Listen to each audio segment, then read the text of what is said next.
পূর্ব কলকাতার জঙ্গল বুঝিয়ে সেখানে জলাভূমি বুঝিয়ে দেখা যাচ্ছে যে একের পর এক সেখানে ইমারতি কংক্রিটের জঙ্গল তৈরি হচ্ছে এবং সেই জলাভূমিগুলো জলাভূমি নেই, পুকুর চুরি হচ্ছে সর্বত্র।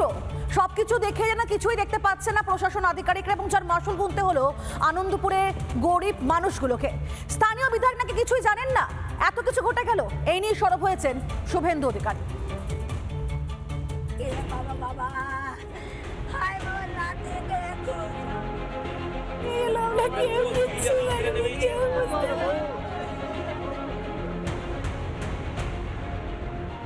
কত মাল তুলেছে, কত মাল তুলেছে, আমরা ছাড়বো না, দলিল আমার হাতে।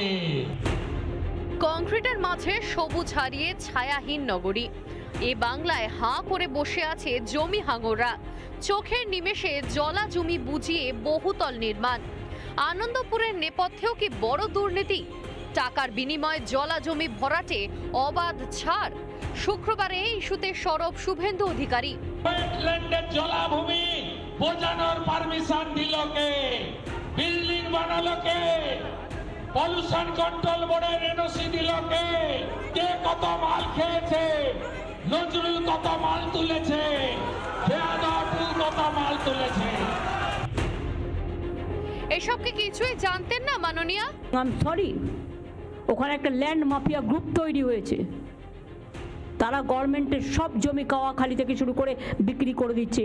এটা নিয়ে আমি অলরেডি তদন্তের নির্দেশ দিয়েছি। এক্ষেত্রে পুলিশও লোকাল ইনভলভ আছে, ল্যান্ড ডিপার্টমেন্টও ইনভলভ আছে। এই তো মুখ্যমন্ত্রী তো নিজেই বলছেন সবই জানতেন তিনি। তাহলে এতদিন কেন কোনো ব্যবস্থা নেওয়া হয়নি? এই ইস্যুতে এবার চোখে চোখ রেখে লড়াইয়ের গর্জন শুভেন্দুর। আমরা ছাড়বো না, দলিল আমার হাতে। এই নজরুল আর ফিরদৌসির যে কাণ্ড, সব ক্লাব থেকে 25,000 করে টাকা। নজরুল, ফিরদৌসি আর ওখানকার এমএলএ যাকে কদিন আগে জনগণ তাড়া করেছিল, আরেক এমএলএ। আপনারা জানেন এদের ইতিহাস আমাদের কাছে আছে। আনন্দপুর কাণ্ডে তাহলে কি জমি মাফিয়াদের প্রশ্রয় দিতেই চুনোপুটিদের গ্রেফতার? এ বাংলায় তৃণমূল নেতা হলেই কি 7 খুন মাফ? রিপাবলিক বাংলা।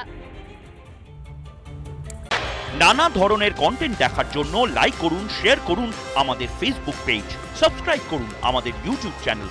পাশাপাশি অন্যান্য ব্রেকিং নিউজের জন্য অবশ্যই চোখ রাখুন রিপাবলিক বাংলায়।